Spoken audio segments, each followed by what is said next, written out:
Hello students, REET एक ऐसा मौका जिससे हम अपनी लाइफ बदल सकते हैं। ये 3 महीने अगर हमने रीट के लिए कुछ कर लिया तो हम हमारी परिस्थितियां, हालात, यहाँ तक कि अपनी आने वाली लाइफ के पल भी बदल सकते हैं। तो क्यों ना 3 महीने मेहनत की जाए और कड़ी मेहनत करते हुए, डेली टारगेट कंप्लीट करते हुए अपने लक्ष्य को प्राप्त किया जाए। आप कर सकते हैं, आप 100% कर सकते हैं। है आप में वो जुनून, बस जगाने की देर है। आपको इसके लिए महंगे खर्चे नहीं करने हैं, ऑनलाइन कोर्स नहीं लेना है, ऑफलाइन कोर्स नहीं लेना है। करना है खुद पे विश्वास कि मैं सेल्फ अध्ययन करते हुए जितना भी समय मेरे पास है, 6 घंटे, 8 घंटे, 10 घंटे, जो भी आपके शेड्यूल के अकॉर्डिंग टाइम मिलता है, आप उसमें अपनी विजय निश्चित कर सकते हो। बस विश्वास करना है खुद पर कि हाँ, मैं कर सकता हूँ।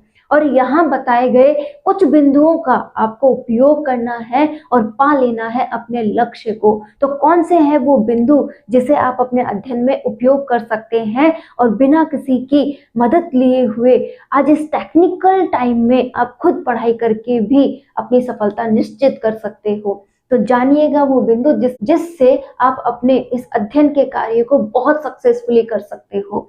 आप सभी को पता है कि ऐसे ही हमें कोई लक्ष्य नहीं मिल जाता, उसके लिए हमें बहुत कुछ निश्चित करना पड़ता है। जैसे हमें ये जो समय मिला है वो मात्र 3 महीने का है। ये जो 3 महीने हैं, 90 दिन है, ये एक एक दिन हमारे लिए कीमती है। और इस दिनों के मध्य हमें बहुत से पर्व मनाने हैं, बहुत से त्योहार अटेंड करने हैं। लेकिन इन त्योहारों की रोशनी भी तभी अच्छी लगेगी जब हम लाइफ में कुछ बन जाएंगे। तो क्यों ना इस त्योहार हम थोड़ा सा कम समय अपने उल्लास को दें और ज्यादा से ज्यादा समय अपनी पढ़ाई को दें। तो कैसी बनाए हम डेली टारगेट की रूटीन कि हाँ, इससे हमारा लक्ष्य तय हो जाए। तो देखिएगा, आपके पास है 3 महीने यानी कि 90 दिन।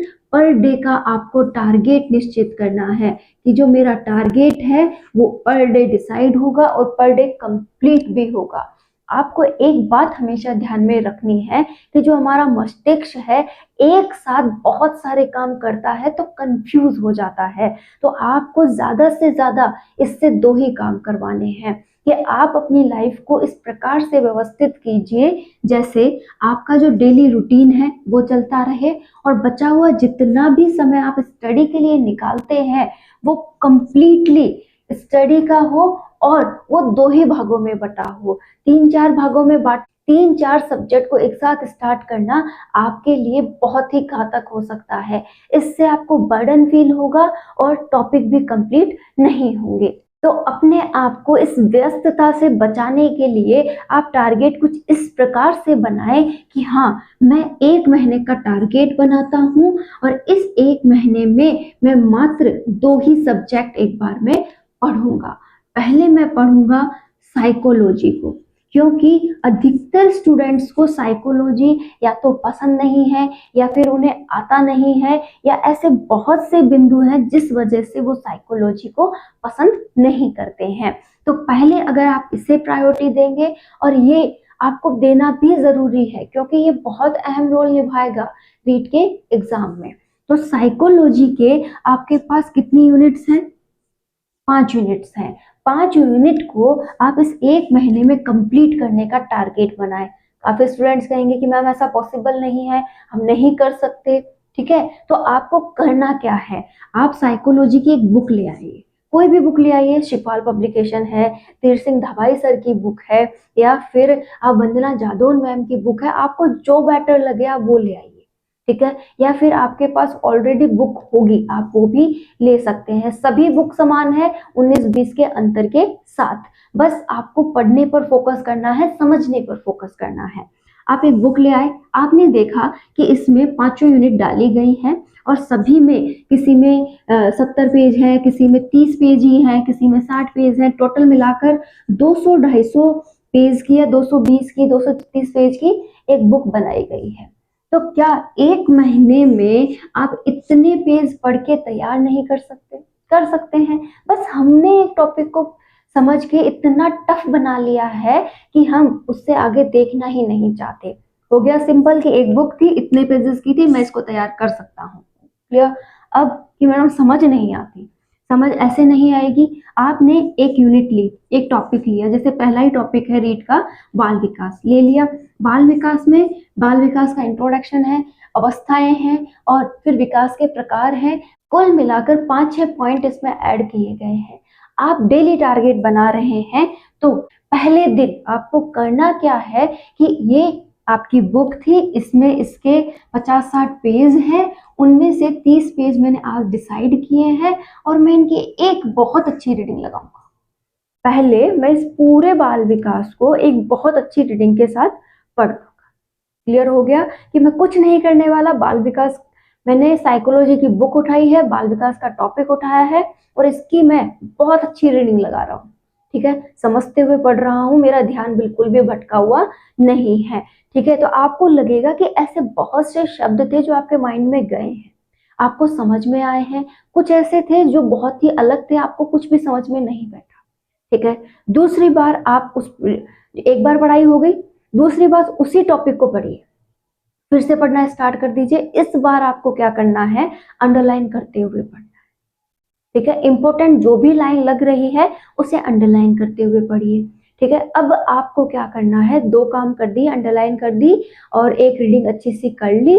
2 रीडिंग हो चुकी है, अंडरलाइन हो चुकी है। अब आप कुछ देर के लिए रेस्ट दीजिए, क्योंकि हम 2 सब्जेक्ट पढ़ रहे हैं, कि हमने डिसाइड किया है कि हम 2 सब्जेक्ट से ज्यादा एक दिन में नहीं पढ़ेंगे। 1 महीने के टारगेट में हमने पहले स्टार्ट किया है साइकोलॉजी को और दूसरा स्टार्ट करेंगे हम सब्जेक्ट को। अगर आप आर्ट्स के हैं तो आर्ट्स आपका सब्जेक्ट रहेगा, एसएसटी वगैरह, और अगर आप साइंस के हैं तो साइंस आपका सब्जेक्ट रहेगा। यहाँ मुझे बताने की जरूरत नहीं है, ये आपका खुद का टॉपिक है, आप बहुत अच्छे से जानते हैं कि इसमें से कौन सा टॉपिक मुझे कैसे पढ़ना है। फिर भी एक बार जनरली आप ये जाने कि सब्जेक्ट है, उसके बहुत से टॉपिक डाले गए हैं, रोज का एक टॉपिक लीजिए, उससे पहले बहुत शानदार पढ़िए। आपने बुक वगैरह ले रखी होगी या आरबीएससी की बुक वगैरह पढ़ रहे हैं तो आपको एक दिन का एक टॉपिक लेना है, उसे बहुत अच्छा पढ़ना है। ठीक है, पढ़ लिया, पढ़ने के बाद उसको दूसरी रीडिंग दो, दूसरी रीडिंग में अंडरलाइंस वगैरह करो और उसे भी समझो, दोनों साथ साथ चल रहे हैं। ठीक है, अब आप इसको पढ़ के बोर होते ही इसे उठा लो, इसे पढ़ के बोर होते ही इसे उठा लो। ठीक है, तीसरे का ऑप्शन ही मत रखो, 2-2 से टारगेट बनाओ। ठीक है, तो यहाँ पर आपको ये दोनों क्लियर होते जा रहे हैं, बर्डन भी नहीं है कि जब फ्री होते हैं इन्हीं का रिवाइजेशन है, इन्हीं को पढ़ना है और इन्हीं को कंप्लीट करना है। क्लियर चल रहा है हमारा फंडा भी। अब देखिए, आपने साइकोलॉजी की एक बार अच्छी रीडिंग कर ली, अंडरलाइंस वगैरह कर ली। अब आप फ्री टाइम में, जब भी आपको काम के दौरान समय मिल रहा है, आप नहा रहे हो, खा रहे हो या फिर अपनी कुछ भी एक्टिविटीज कर रहे हो, ठीक है, आप लेटे हुए हो, कुछ देर लेट जाता हूँ तो भी आपके माइंड में थॉट्स आते रहने चाहिए। ठीक है, आप आराम से जब भी कोई भी काम कर रहे हो, जो आपने पढ़ा था उसे रिकॉल करते रहो। रिवीजन का समय हम अलग से निकालते हैं, लेकिन मेन और अच्छा रिवीजन यही माना जाता है कि आप काम के दौरान या किसी भी अपनी एक्टिविटी के दौरान अपने माइंड को एक्टिव रखें और जो भी पढ़ा है उसे समझते रहें। क्लियर है, तो अब आपने जो भी इंपॉर्टेंट पॉइंट थे अपने काम के दौरान उन्हें अपने बुक को पास में रखना है। जो भी अच्छे से याद आ रहा है वैसे रिवाइज कर लिया, जो याद नहीं आया उसे देख करके आपने पढ़ लिया। तो अब आपको क्या करना है, जो भी पॉइंट है उसका एक बार आप यूट्यूब पर वीडियो देख लीजिए। ज्यादा वीडियोस नहीं देखने, एक टीचर को लीजिए, उसी के वीडियोस आप रेगुलर देखते रहिए। 4-5 के देखेंगे तो भी वही बात बताई जाएगी, बस हमें इतना डाउट क्लियर करना है कि वो टॉपिक हमें समझ में आ जाए। क्लियर हो गया एक पॉइंट। तो साइकोलॉजी भी चल रहा है, सब्जेक्ट भी चल रहा है, हमने दोनों की 2-2 अच्छी रीडिंग मार ली है, उसकी यूट्यूब पर एक वीडियो भी देख ली है, टॉपिक अब हमें 50-60% आने लगा है। क्लियर हो गया। अब आप इस टॉपिक को छोड़ के दूसरे टॉपिक पर आ सकते हैं और दूसरे टॉपिक को अब आप बहुत अच्छे से पढ़िए।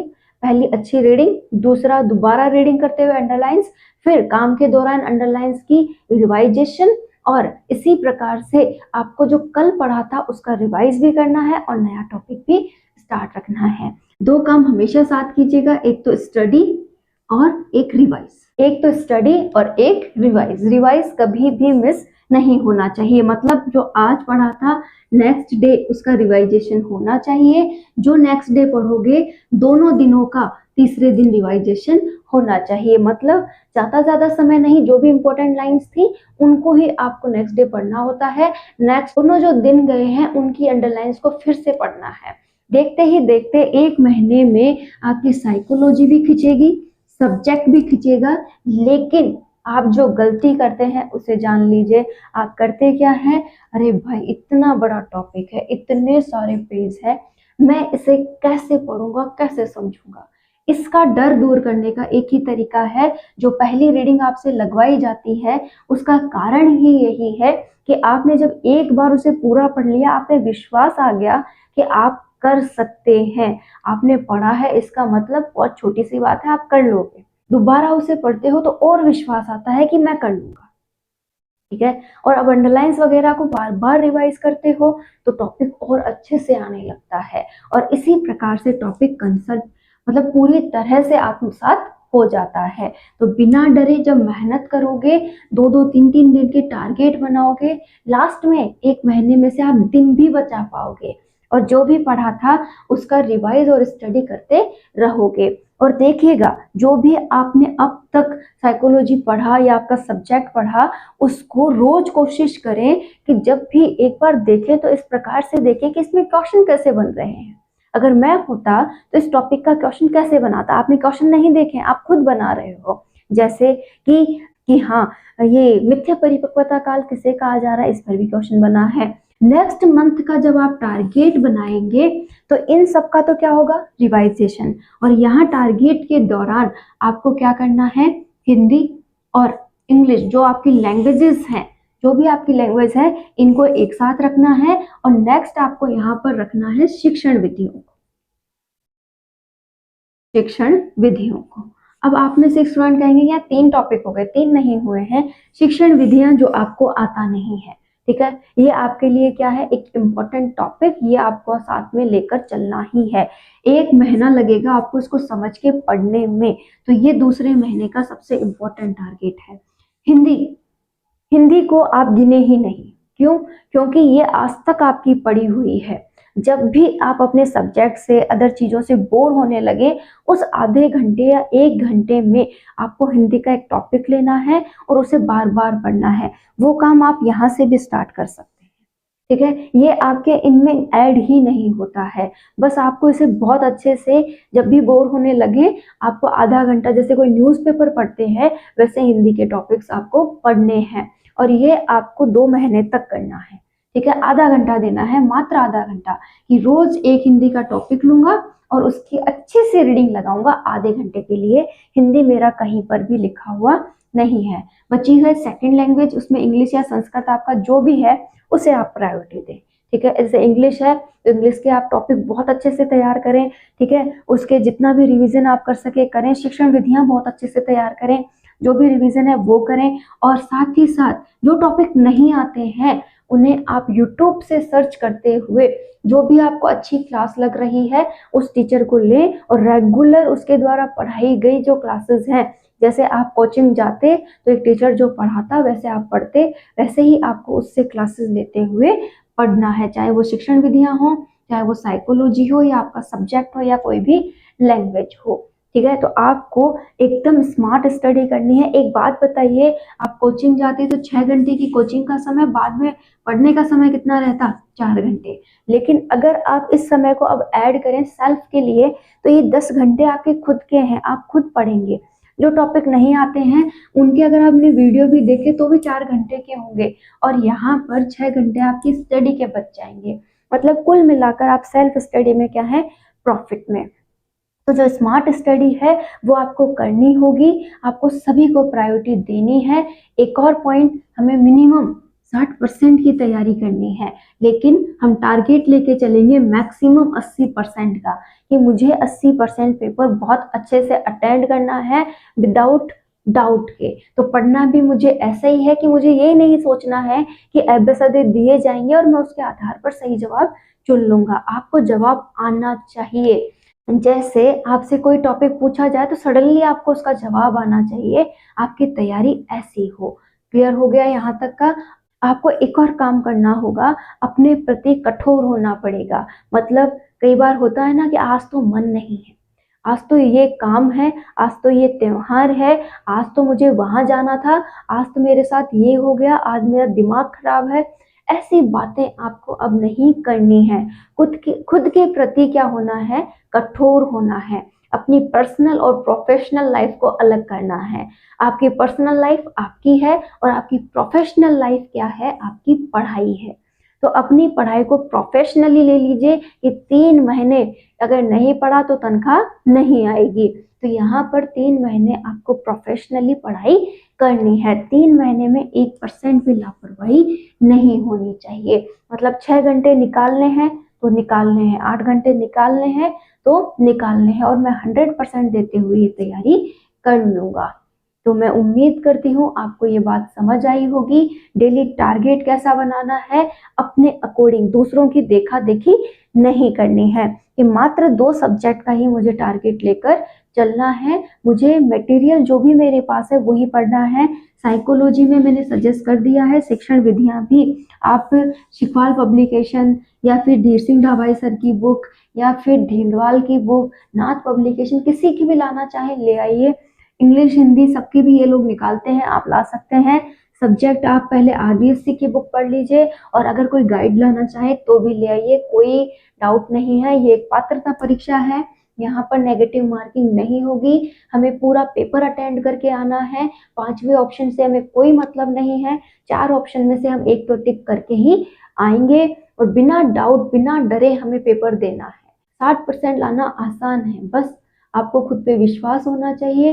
विदाउट डाउट आपको पढ़ाई करनी है और खुद को कठोरता से लेना है। क्लियर है? तो उम्मीद करती हूँ आज से आप पढ़ना तो पहले ही स्टार्ट कर चुके हैं और स्मार्टली पढ़ाई करेंगे और अपने आप को आपके लक्ष्य की ओर ले जाएंगे।